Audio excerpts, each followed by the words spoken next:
আমি যাকে ভোটটি দিয়েছি, যে জিএস প্রার্থীকে ভোটটি দিয়েছি, সেই জিএস প্রার্থীর ভোটটাই জিরো আসছে। আমার অন্তত একটা ভোটটা কাউন্ট হওয়ার কথা, যে একটা ভোট পেয়েছে। দেখেন অন্য অন্য কেন্দ্রগুলোতে কিন্তু একটাও মিনিমাম ভোট পেয়েছে, একটা কত মিনিমাম ভোট পেয়েছে, সেই জায়গা থেকে যে আমার ভোটটা গেল আমার প্রশ্ন এই একটা জায়গায়।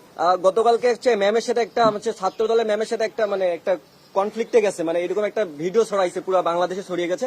এক্ষেত্রে বলি, দেখেন ওই ম্যাম দুইটা প্রার্থী, একটা হচ্ছে আবিদ আর একটা হচ্ছে সাদিক কায়েম ভাই, দুইজন প্রার্থী, একজনের ক্ষেত্রে হচ্ছে তিনি ভালো ব্যবহার করেছেন, আর একজনের সাথে তিনি আবিদ না কি বলে মায়েদ ভাইয়ের সাথে তিনি হচ্ছে পুরোপুরি রাব ব্যবহার করছে। এই ক্ষেত্রে আমি আমার জায়গা থেকে বলতে চাই যে আপনি সমান দৃষ্টিতে সকল প্রার্থীকে দেবেন। ভোট নির্বাচনের রেজাল্টের আগে আপনি সবাইকে সমান দৃষ্টি দেবেন। আপনি আগে থেকে যদি প্রেডিকশন করেও থাকেন যে কে জিতছে, এটা দেখার পিছনে যতক্ষণ না রেজাল্ট না আসে, প্রেডিকশনের জায়গা থেকে যতক্ষণ না রেজাল্ট আসে, ততক্ষণ আপনাদের নির্বাচন কমিশনের উচিত যে সবার সাথে সমান ব্যবহার করা, কারোর সাথে এইরকম দুর্ব্যবহার করা।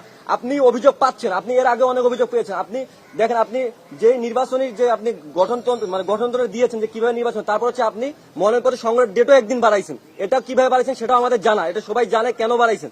তারপর আমি বলতেছি যে আপনারা একক কোনো গোষ্ঠীর পক্ষে ভালোভাবে কাজ করেছেন, অন্য গোষ্ঠীদেরকে সেভাবে প্রায়োরিটি দেন নাই, কাউকে ভিতরে ঢুকতে দিয়েছেন, কাউকে ভিতরে ঢুকতে দেন। এই ক্ষেত্রে আমি বলি যে আমাদের যে ডাকসু নির্বাচন কমিশন, এই নির্বাচন কমিশন উচিত ছিল যে সবার সাথে সমান ব্যবহার করে, সবাইকে সমান প্রায়োরিটি। আপনি যদি কাউকে লিফলেট বিলি করতে দিবেন না ভোটের দিন, কাউকে দিবেন না, আপনি একবারে স্ট্রিট ফরওয়ার্ড কাজ করেন। আপনি যদি কাউকে ভিতরে ঢুকতে দেন তাহলে সবাইকে ঢুকতে দেন, কাউকে যদি ঢুকতে না দেন তাহলে কাউকে ঢুকতে দিবেন না।